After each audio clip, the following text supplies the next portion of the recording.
Hello, everyone. I hope you're all finding a comfortable space and that you're all getting seated. If you have another session to head to, feel free to do so.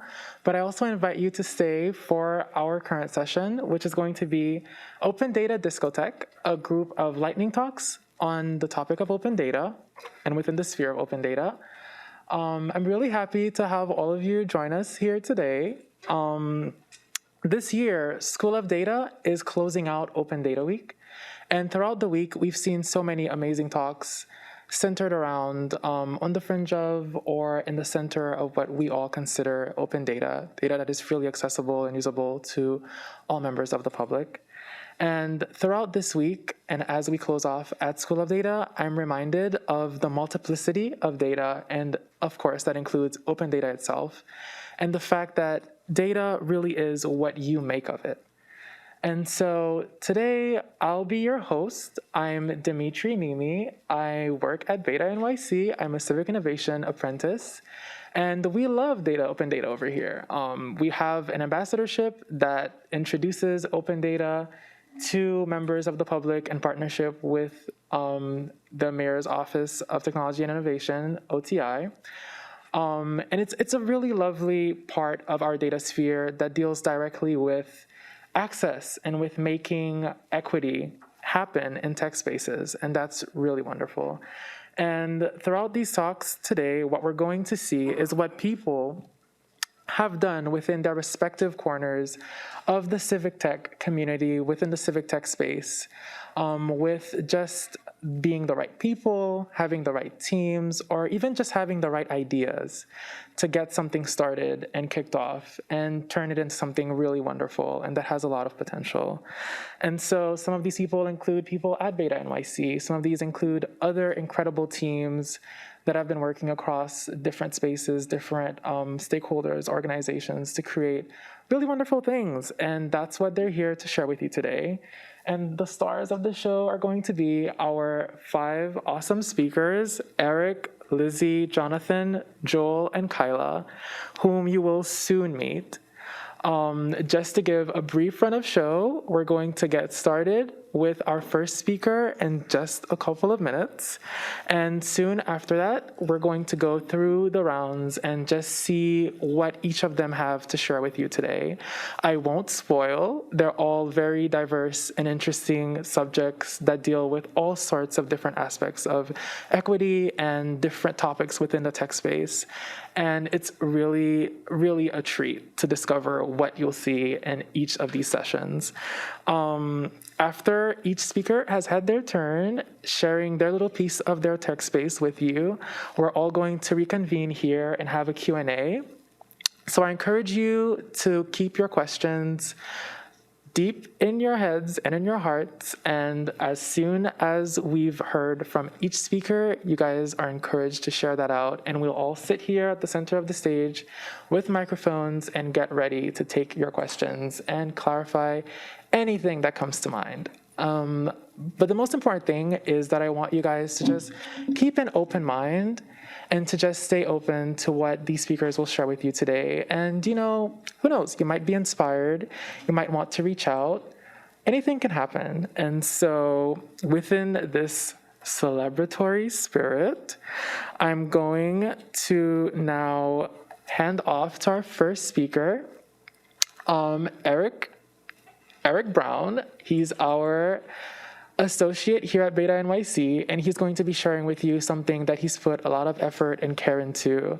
And it's going to be wonderful to see your reactions and to see him share this with you guys today. So Eric, if you'll come up. Sure.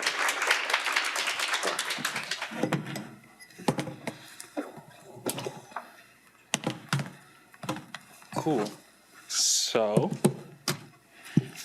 my name is Eric. As Misha just said, I am the lab associate with BetaNYC.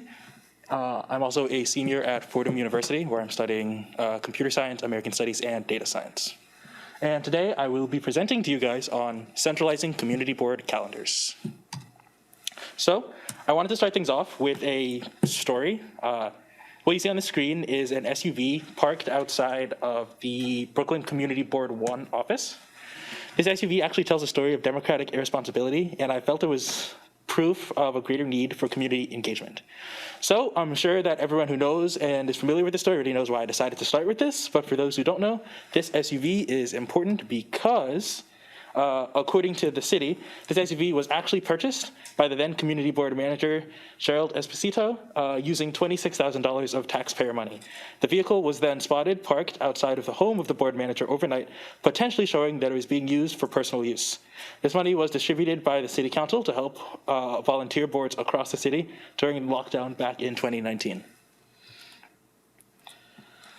So I'm not going to say that this purchase was definitely a misuse of funds or that there was something better that the money could have been used on. However, I do believe that this should be a point of concern for us when, for many people, these community board meetings remain somewhat of a mystery because there's no central calendar of public events.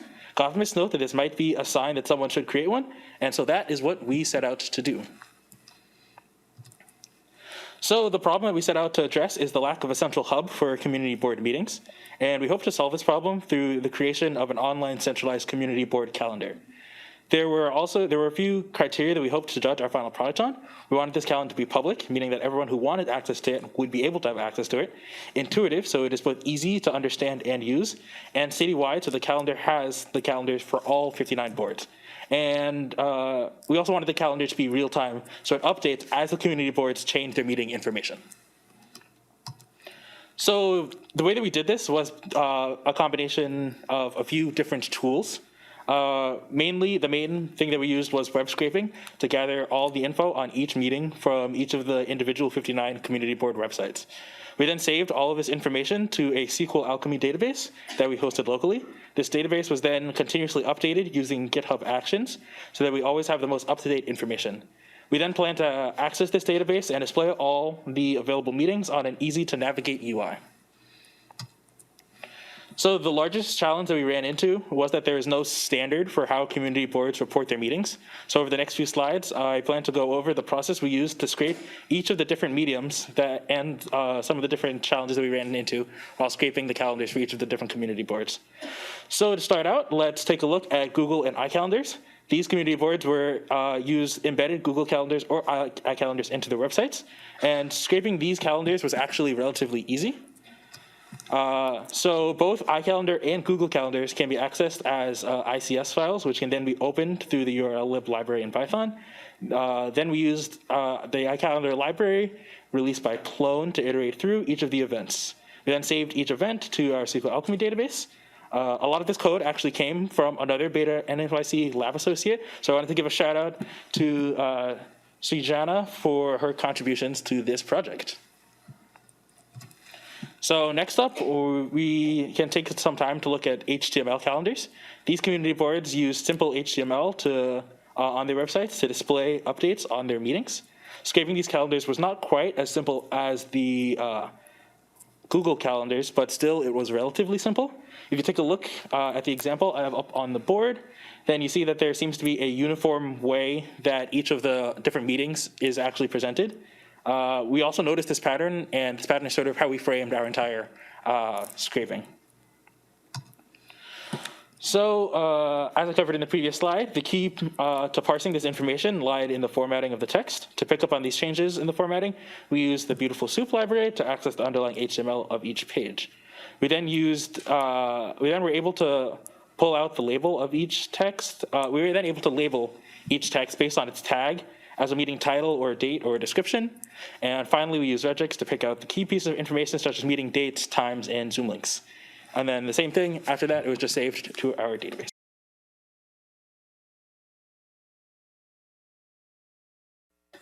Okay, so we're having some trouble with the slides, so I'm just going to talk through it instead. The next one was actually a JavaScript calendar. These community boards used a combination of HTML and JavaScript to create an interactive calendar on their website. So the way that they would work is that when a user would click on an event on the calendar, then usually more information would come up underneath that was sort of hidden away. So the difference between that pages versus the HTML pages were kind of different, but it was still a lot of the same general like ideas. So the difference was that the JavaScript calendars made a fetch request to a file that holds all the information for each event rather than displaying it directly on the page. So by viewing what pages the JavaScript calendar makes a request to, we're actually able to locate the file where the event information was saved. And then we could just parse that information the same way that we parse the HTML information from the HTML calendars. So another one, which was very interesting, was actually a lot of other community boards are actually opting to use Airtable for their presentations. A lot of other community boards are opting to use Airtable for their presentations, which is a new tool that I'm sure some of you are familiar with. This was actually very interesting because then actually none of the information is actually like saved onto the site. So, but you are able to download a CSV which contains all of the information for the actual Airtable. So in order to actually access that, we used an automated browser service. We use the Selenium library to actually access each of the websites and go through as if a user would be clicking on the downloading link, and then just parse the information the same way. And then the last one was PDF calendars. The PDF calendars are actually the most complicated just because of how much variance there is between what one community board might have on their post their calendar versus another community board, or even like how a community board can just like choose to switch how they display their calendar from month to month. So we actually had to use some pretty interesting tools in order to get around that. The first one was that we used the Pillow library to identify areas of interest on the page. And however, it was only able to do that for actually like JPEG images. So we had to convert the calendar from a PDF to JPEG, find each of the areas of interest, and then approximate the text of the areas of interest using OCR, which is optical character recognition, and then score each of the areas of interest to decide which one is probably the calendar. And then after that, we just sort of parse the information using a PDF, using another library, Tabula, which is able to pull out tables from a PDF and then just parse the information through that. So the last thing that I wanted to cover that I think was really cool was that the database is only like really useful if it is like constantly updating. So in order to do that, we used GitHub Actions. This is a really cool tool where that is actually a continuous integration and delivery platform, which can periodically run through scripts for you. By combining this tool with our own scripts that I just sort of went over, we are able to have a real-time database of all the community board events. So just to close things out, we know that the problem goes much deeper than just people not knowing when these meetings are occurring, and that for many, other responsibilities make it difficult for them to attend these meetings regularly. However, this tool still provides those who have the desire to attend these meetings with the information that they need in order for their voices to be heard, and that's why we feel this project is worthwhile still. Cool.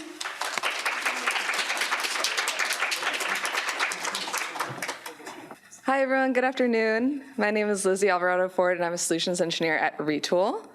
And today we're going to be talking through some current options for building apps with public data, making your first Retool app if you decide that's the best way you want to build your app utilizing public data, walk through some next steps, and eventually we'll get to Q&A as a group.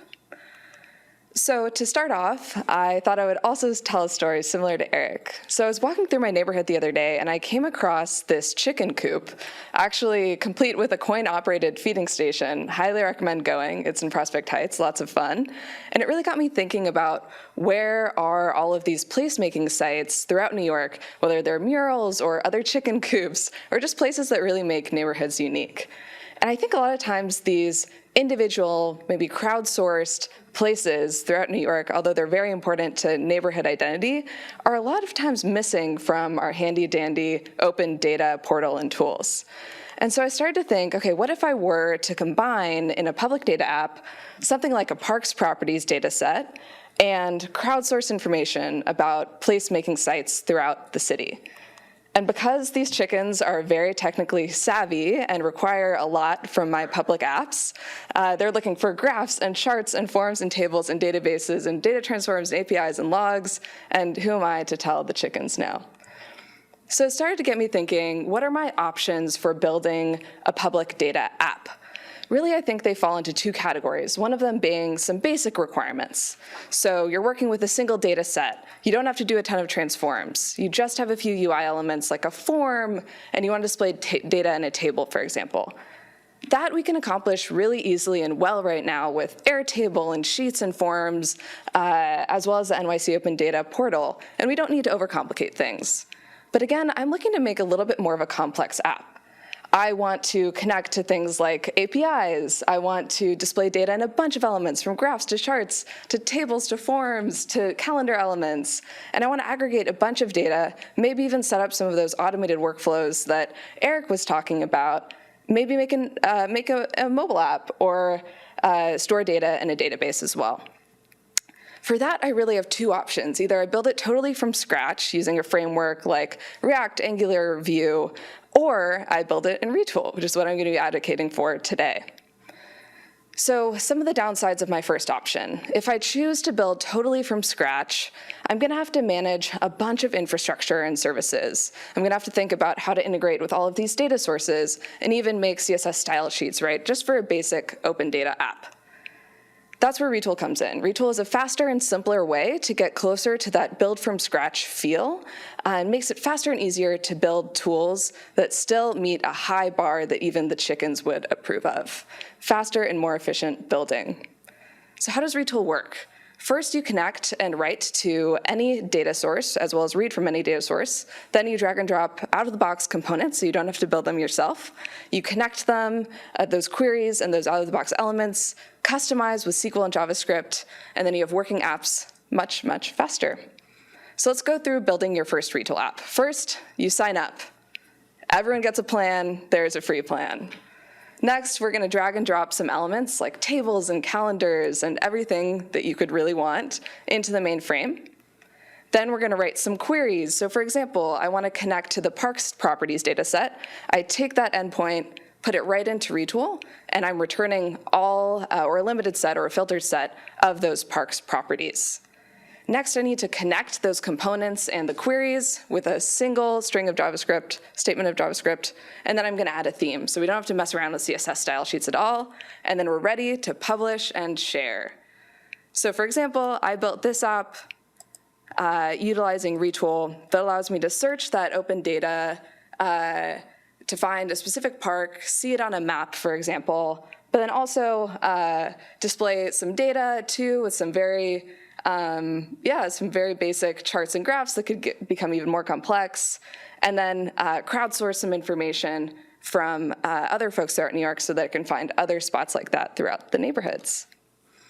Really excited to see what you end up building with Retool. And I have taken it upon myself to build a bunch of other apps as well. So finding Link NYC locations, for example, by zip code and status, or even monitoring evictions throughout different neighborhoods by neighborhood tabulation area, census tract, and more. So again, when should you consider using Retool? When you want to connect to APIs or dynamic data stores, you want to display multiple data types and a bunch of different components like graphs, charts, calendars, and more, and you want to aggregate data, even create mobile apps, automated workflows, even store data as well, and you value your time as well. Awesome, so some next steps. Please sign up for a plan. Look out for this email list on future civic tech events. This is going to be displayed on the next slide as well if you miss it. And search Retool tutorials, because I really, really can't wait to see what you build with Retool. I'm going to leave this up for a second, and then I'm going to pass off to Jonathan. Thanks, everyone.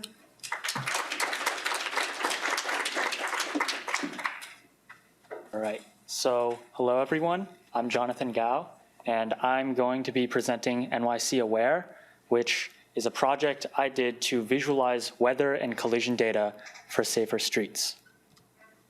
So a little about me first. I'm Jonathan Gao. I study business, technology, entrepreneurship, and computer science at NYU. I know it's a mouthful.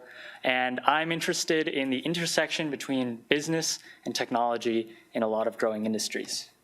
So about a bit of an overview. First, I'm going to go over my inspiration for this project. I'm going to look at the data, the challenges, and I'm going to show with a lot of examples the results and some insights that I got from my project.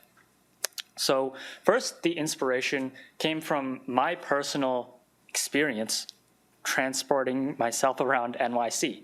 So I noticed there's excellent public transport around here, lots of micro-mobility options, and relatively efficient traffic flow, despite there being a lot of traffic jams. But I also noticed that there's kind of an interesting relationship between cars on the road and everyone else, cyclists, pedestrians, e-scooter riders, and that relationship can get quite a bit dicier in inclement weather conditions, as I experienced myself. So now I took a look at some data from the motor vehicle collisions data table in the New York City Open Data portal. This is based on police reports coded MV104AN, which is required to be filled out for a collision where someone was injured or killed, or there was at least $1,000 worth of damage. So these are more serious accidents or more major, there's less like fender bender type accidents. These have much more real impacts. So the data, if you can see a bit of it on the left there, involves a lot of different columns of information. There's information such as vehicle types, casualties and injuries, latitude and longitude, a total of 28 columns. And it's all kind of transposed from these previously coded police reports. So it's qualitative data, not necessarily native to the quantitative data space. So of course, no data is clean, but most is useful. So the challenge that I came in looking at was how might we use this data to improve transportation safety? That's the human-centric need. And what I found was it was kind of difficult to aggregate all the clean data from all of, again, this qualitatively based data from the police reports. And it can also be a little difficult to gain an intuition when there's just so much data within this data set. Again, large volumes that I need to parse through. And I also wanted to look at gaining deeper insights into this data. For example, what might have caused the accidents? So I came up with some solutions. Now, I wish it looked this clean here. There's a problem and there was a solution, but every single one of these problems required a bit of a journey. So for aggregating clean data, I mainly started with pandas, but I realized I also needed to use a bit of SQL to left join data from another API called Meteostat, which I used to, on the right, gain insight into what might have caused crashes, with my hypothesis being inclement weather events are causing increased transportation danger, essentially. And finally, I wanted to build for accessibility. Now this was, I went through a lot of options. Originally, I started with this tool called Mapbox, which required reverse geocoding, which is taking street names and turning them into coordinates and plotting those coordinates onto polygons that essentially represent New York City neighborhoods. However, this didn't exactly work with the rest of my code, and so I settled on another library, Python library called Folium, which integrated very nicely with Jupyter Notebooks, which I was building this project in. Now, you'll see in the next slides the results of Folium, but it is basically a library that allows easy manipulation of data and visualization of data onto real-world locations. So the result, NYC Aware, visualizing NYC crash data during various inclement weather events. So on the left there's the result. It's a bit of a video, so you can see the integrations of Folium and the visualizations. So I plotted accident reports onto an interactive map of New York. So every single one of those blue dots represents an accident. They're also clickable, and there are annotations that pop up that might note sometimes when there was an available or easily established cause of an accident, what that cause was. I also looked into creating heat maps of accident data based on weather events. For example, that is the rain accident data by the frequency of accidents in New York City.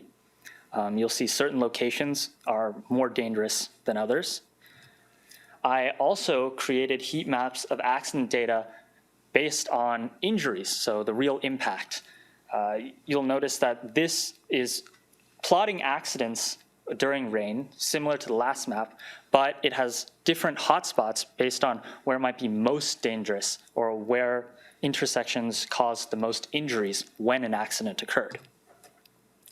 I also filter data by different inclement weather events.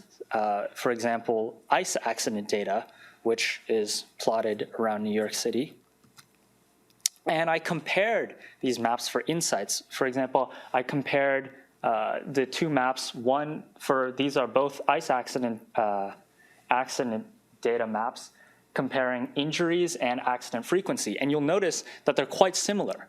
This implies that although accidents might not be as common during icy conditions in New York City, as this map doesn't have a lot of red, when they do occur, they're more dangerous on average than accidents that are correlated by rainy conditions, for example, as we saw in the past slides. So some insights I've gained is, one, improve uptown traffic flow on bridges. In all of my maps, that area always lit up red, so it seems there might be some way to improve that. Work to increase driver attention, which was the most common annotation for the cause of the crash, and to improve intersection visibility in poor conditions, as in most conditions, I would say 95% of the accidents when I went through the data, not just based on the visualization, list driver inattention or some form of not following proper traffic etiquette to be a contributing factor, or at least one of them. And that was my project. Thank you so much. I guess while I have the stage, I'm also looking for a summer internship, so if anyone knows anything, yeah, please let me know. Thank you so much.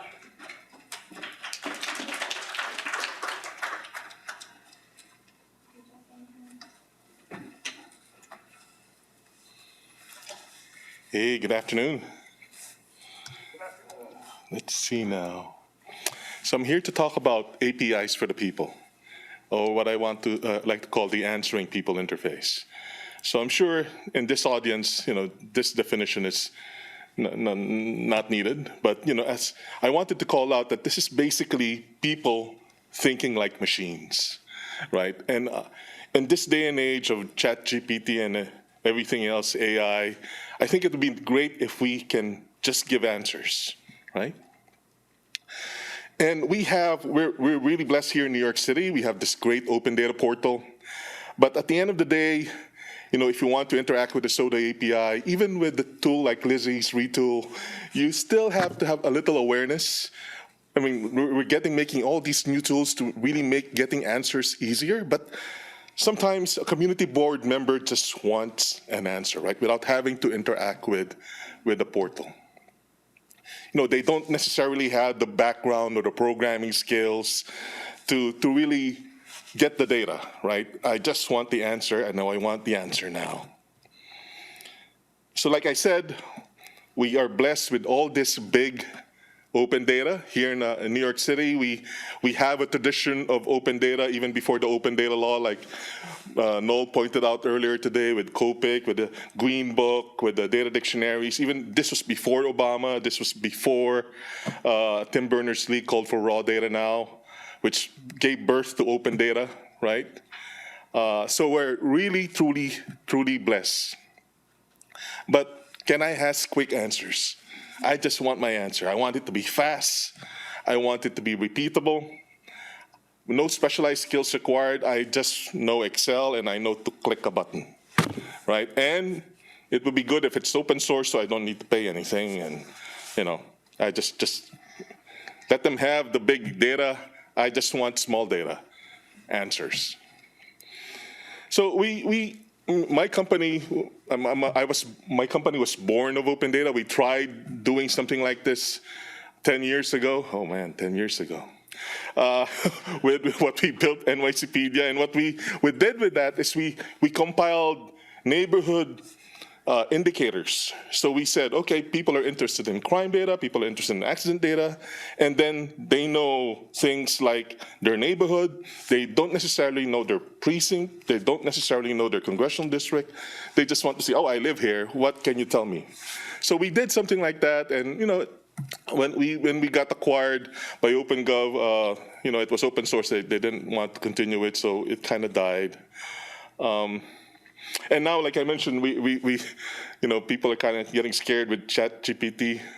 I tried asking a question of ChatGPT about New York City's Open Data Portal, and it kind of just said, oh, it's available there, just go there.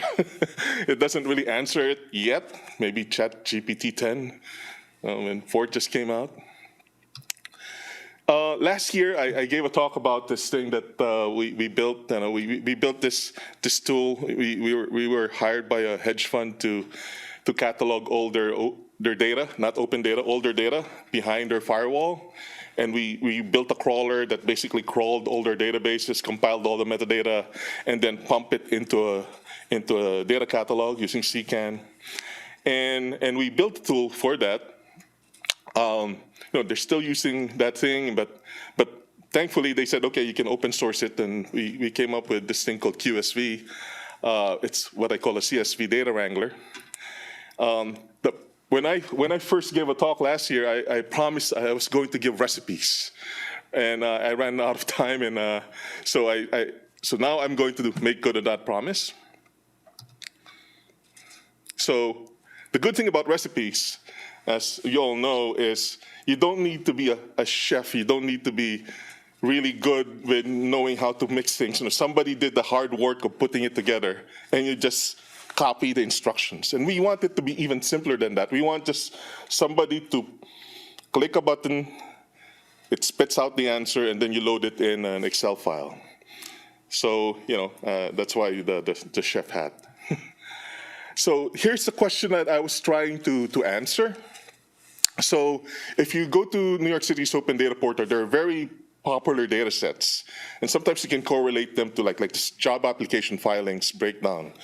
If you go there, it's the Department of Buildings. When you do some construction, you need to file a permit, and they keep track of that. They publish that as open data. It has about, I believe, around 30,000 rows, about 250 megabytes. If I'm a community board member and I just have a question, okay, in the last 90 days, can you give me a breakdown of all the job application filings? And I want it broken down by, how much was the projected project size, and I want it broken down by borough, and I want it for my community board. So we have this, I promise, but because this is a lightning talk, maybe you can look at it later, the cookbook with the recipe. It's here, basically, and I hope to get all your other recipes as we maybe over time collect easy ways to maybe we can catalog questions you have, and then maybe people don't have to do the same thing and they just run the recipe, right? Also, I'm here to plug actually a study we're working with the University of Pittsburgh. So we were fortunate to get a National Science Foundation grant to study how to make robust civic data ecosystems. A lot of our honorable guests earlier today, they kept repeating how data is the new concrete. And I think for it to be the new concrete to fulfill its promise, you want something that's so basic to be something that's freely available, right? That you don't have to lock yourself into a solution that you can, much like the way we came up with, I don't know if you know the story of railroads. Back when the things were getting started, people were having different gauges, and people cannot connect from state to state because the gauges were different, and that's why they came up with the word standard, right? Standards. So if we can come up with a robust, if we are building the new digital government using in this digital century, maybe we should adopt open source civic data ecosystem. So we want to interview some cohorts about people who are interested in open data. So go to this website, and we'd love to find out what your opinion is as we try to build this ecosystem. So we're working with the Western Pennsylvania Regional Data Center on that out of the University of Pittsburgh. So that's my talk for now, and I hope to see some of your questions that you want quick answers to. And just as a point of reference, one thing that we were able to do, just to let you know how fast it is, we downloaded all 28,311 rows of data from New York City, about 17 gigabytes, and we were able to analyze and give an answer in 25 seconds, dealing on a laptop. So it's that fast. So, yep. Looking forward to your questions, and hopefully we can build a lot of these answers together. Thank you.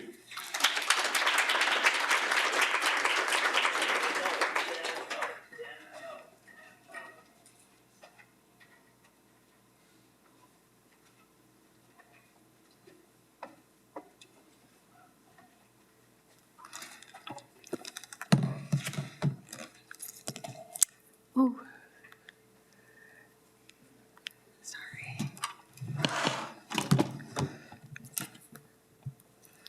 So hello, everyone. My name is Kyla Brown, and I am a Civic Innovation Fellow at BetaNYC, and I'm also studying Environmental Studies at Queens College. So today we're going to be talking about,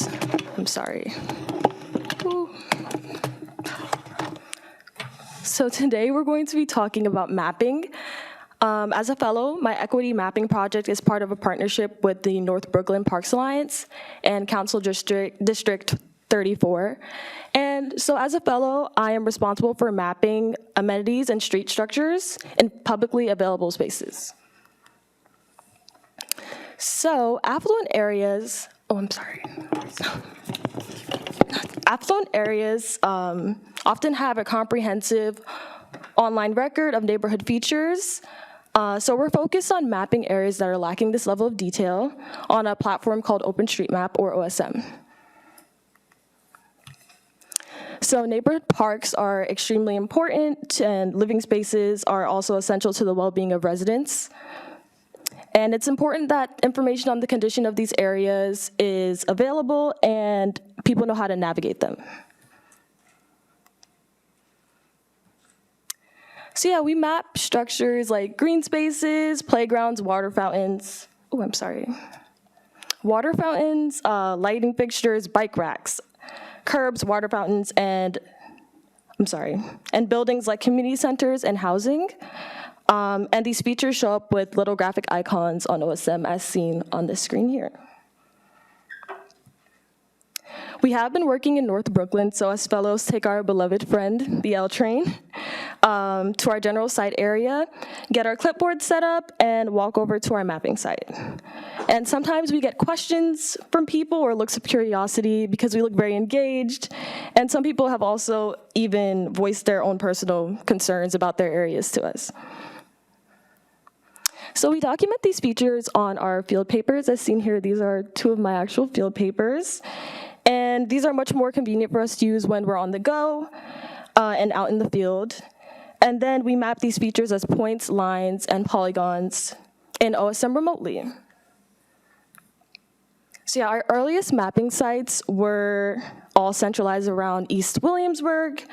And here we have Cooper Park houses, Cooper Park, and Orient Grove. So the first NYCHA development that we mapped was Cooper Park houses, and this is a decent amount of area. So it took 2 trips, and we sort of split the area among ourselves into parts to make it more manageable.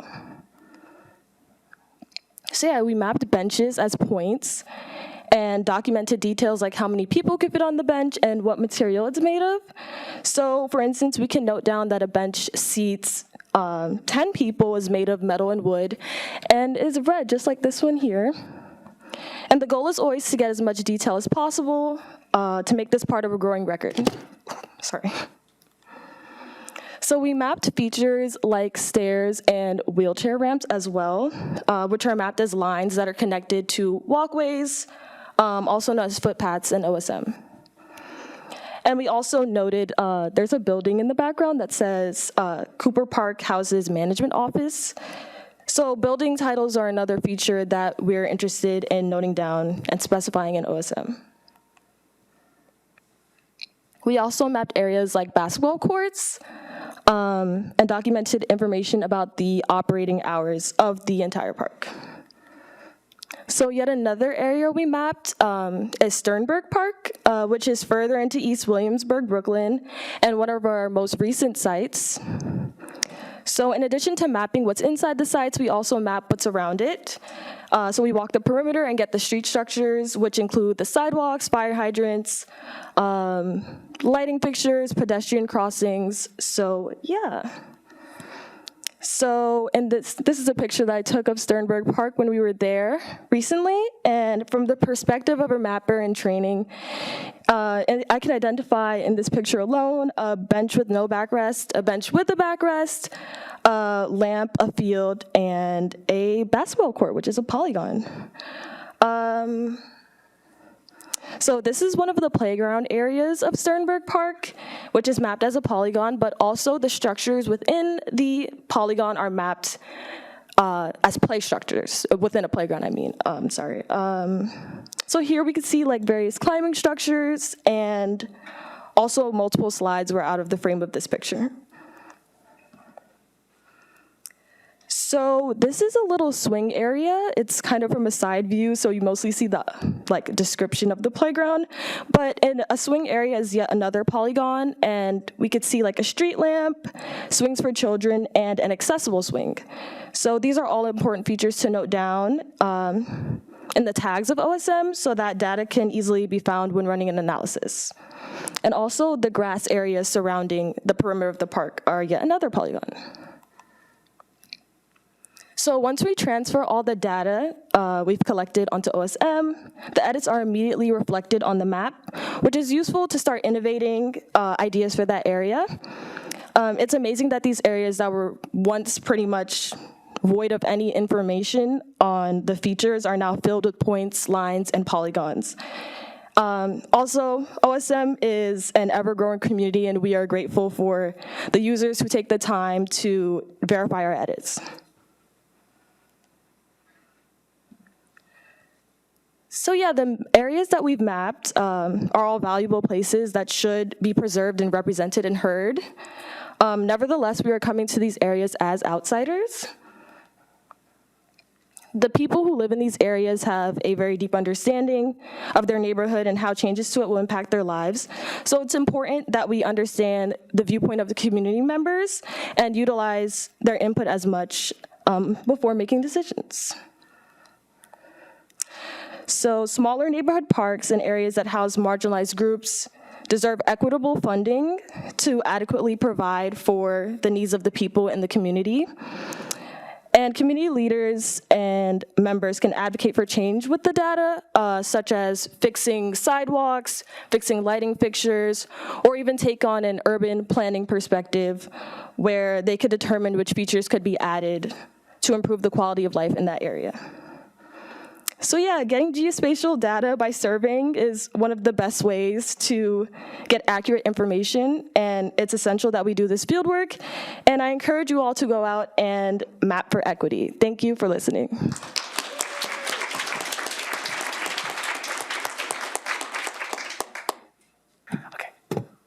Okay, so once again, I have to thank our awesome speakers for making it through and showing you all the things that they've been working on recently and all the things that they wanted to communicate to you in this discotheque. And so I'd love it if, as they were speaking, all the thoughts that came to mind, any questions, comments, anything that you would like to ask them, feel free. They're all going to be seated on stage, and they'll be taking all of your questions. And so, yeah, we encourage you to ask what's been on your mind. I have a question. Sure. Okay, so there's so many tools out there. How do you know which one to use? I can kind of take that one first because I experimented with a lot of different tools in my project. And I think what I found was basically like, yeah, there are so many tools with so many different features, so many different advantages, disadvantages, you know, features that might help you or might not help your project specifically, right? So I think that for me, it was mainly just trial and error and asking around, hearing about suggestions, and yeah, looking throughout. I mean, I know both of them built tools, so maybe look into their tools as well. Yeah, I think what I would say about that is that the right tool will kind of find you. I would say what I would do first is just build a minimum viable product of whatever you're trying to build and try to validate as quickly as possible with the actual users. And then as you hear that user feedback, you'll sort of be guided or have better criteria for which tool to search for.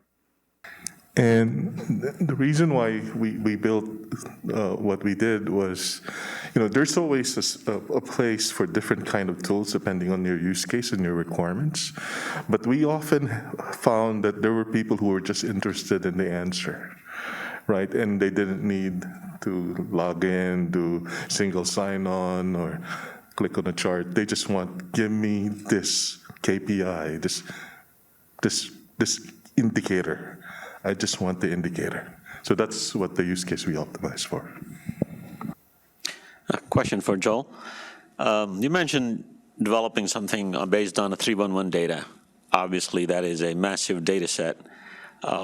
In terms of having a front end and easily accessible information, could you elaborate more on it? And also, if you can talk about challenges that you had, you know, interpreting 311 data.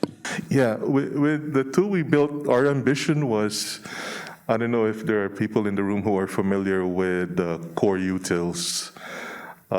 Basically, in the Linux, Unix, Mac world, core utils are these command line tools like cat, ls, you know, like awk, you know, like single commands that you run this command and then it spits out what it needs to do. It's focused on that thing. So what we built was, what's the least common denominator data format that is universally supported? CSVs. Everybody can do CSVs. From the mainframes to your latest data science tool, they all can consume CSVs and export CSVs. So we said, okay, let's have something that somebody can write a command line and then point it to a CSV, it comes out with an answer. So that's what we optimize for, and then people can wrap things around it. The tool we built was basically, I don't know if people are familiar with Visual Studio Code. Here, people use it. One of the magic things that made me switch to Visual Studio Code is if you try to do find in files, and you put in a query, it's like even in less than a second, it tells you what matches. And QSV was built by basically the core of it was built by somebody who built that. So that's why it's so fast. Yeah. Hey. Hey, hi, my name is Nathan. I love your guys' projects. They're all super cool.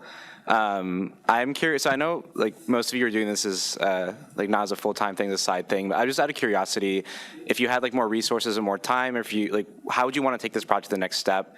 Like, how would you want to see that data being used? And are there ways that people in the community can help leverage the data and leverage the work you've done to, you know, enact change at the government level? So for my project, I think that I still want to like do some more work on it as well. I think the next step for us is to actually like develop the UI so that it is accessible for users. Right now, we sort of just have the information saved somewhere and like a means of retrieving that information over and over, but not really any way to like give it out to people in a way that is like both easily digestible and like easily readable and usable. So that would be probably what we want to work on next.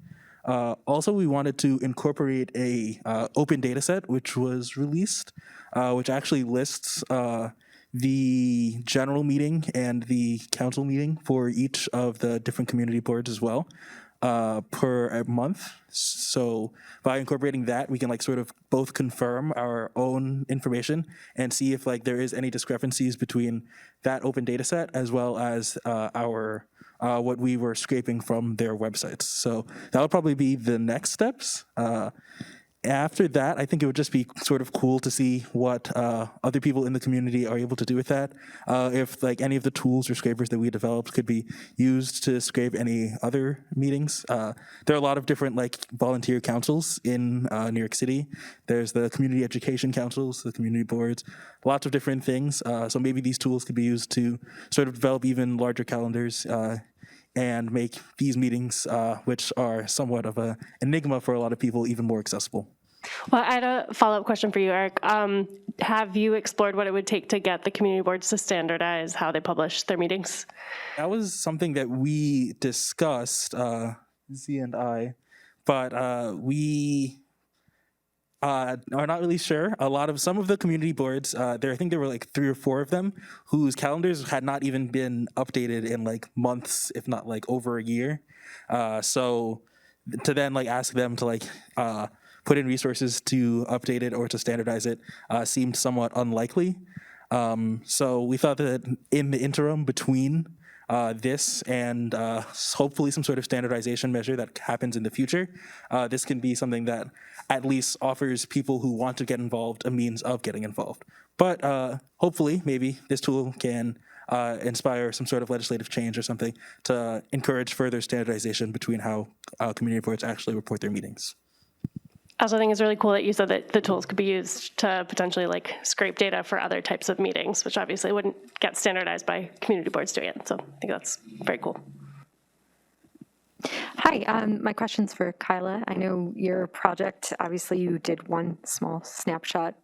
Have you thought about how to replicate that for other places? And, doing the surveying in person obviously takes time. So have you thought about scaling it up and doing it bigger?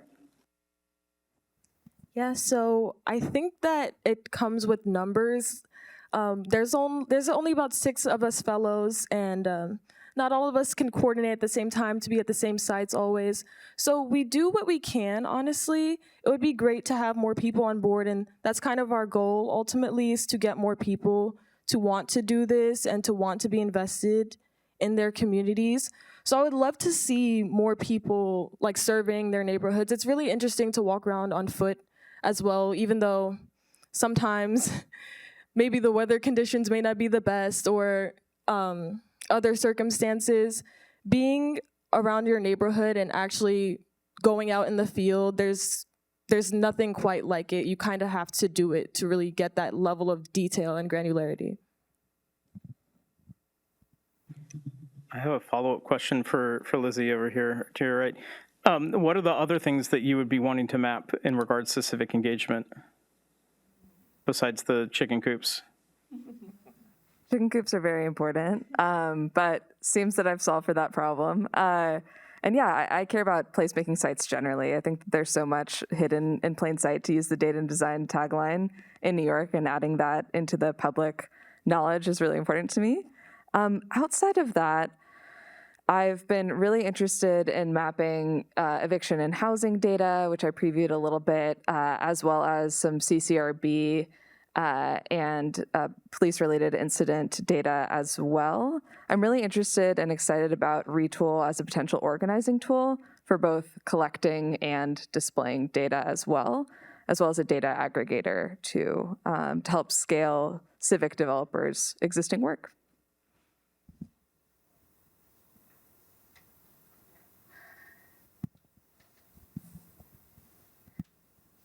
just a follow-up question then, does like all of the data sets to go into Retool need to have like some type of geo component or? No, definitely not. Retool can connect to any REST API, GraphQL API, data format. We're pretty agnostic. You can also transform it from within Retool. Doesn't have to be mapping data. That was just a single component of hundreds. So for example, you could bring in the calendar into Retool, for example, to build an MVP or your ultimate project. Any type of data from arrays to objects of arrays, and so on. My next question then is going to go to Joelle. When do we get a demo to see, the Open Data platform in ChatGPT? I think somebody in this room will build it, but our attempt at it, you'll see that in the cookbook. I mean, for the job application filings example, I'll put it up tonight so you can play with it yourself. Because I have long wanted to ask how many 311 service requests are in my community board, or like I talk to Siri on a daily basis trying to set my lights and to find out what the weather's going to be. I find it interesting to be like, how many bike lanes blockage 311 service requests have been filed for Driggs Avenue? Like that type of information, I feel like we now can finally start to see the light. Yeah, I think one thing, like I want to call out what Lizzie did, is I think one untapped potential that maybe we should start thinking about is how do we tap ourselves as resources for asking questions and for giving answers and for helping with build using different tools. I'm not saying QSV will be the silver bullet, it's one of many. So maybe we should revisit, we're really truly blessed here in New York City. Maybe we can advance the state of the art, and how do we actively tap this great resource, this community? That's my call to action. Hi, I just wanted to ask, like, if you have any initiative for, you guys are working on different kind of tools, and I can see from you out of your interest, and that serve different kind of purpose. As a New Yorker, there are many things I want to know. Is there any repository or any catalog that you are creating somewhere in GitHub or somewhere? Like, if I build something out of my curiosity, not necessarily that I would like to be involved as a volunteer, but if I develop something, it could be as simple as a Jupyter notebook, but it's the pipeline and everything is there. Do you have any kind of platform, like somewhere in public, that where I can just push my code or add something, suggestions, so that you would have the catalog of things if I want to see that where is the wildest parties are going on, where is the social events are going on, if I want to volunteer myself. So probably someone is building that. And you guys have, can create some catalog if it does not already exist. So I just wanted to know that if something like that exists, or if it doesn't, do you have a plan like that to do that? Thank you. There's BetaNYC's next project. A catalog of solutions, answers. On top of our community data portal. Oops. Sounds like that's an inside joke, but that's a great idea. Yeah, it sounds like maybe a good spot for the Open Data project page as well, potentially. Not to give you another thing to maintain. I just sent a text message to someone inside of the city to talk about recipes moving forward. Okay, so there's so much data out there. How do you prioritize which data you will map? So we are working the fellows are working, in north of Brooklyn. So I know people, when you think of Williamsburg and Bushwick, you think of the gentrified parts and the more affluent parts, but we're focused on those areas are already mapped, basically. So we're focused on the areas that aren't mapped, the areas with low-income people, or the areas where there's a small neighborhood park where there's not a single detail mapped on OSM. So we're really prioritizing communities that are in need of that information to be represented to the public. Okay, on that note, thanks for the awesome answer, Kyla. As we clear and reach closing time, I just want to thank you all for being an awesome audience. And I want to know if we can give our speakers just a quick round of applause for being so cool today.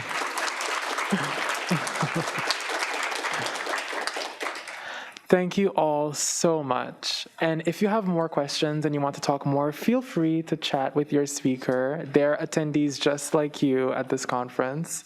And so feel free to network. But yes, once again, thank you. And you're free to move on to your future sessions and to chat if you wish.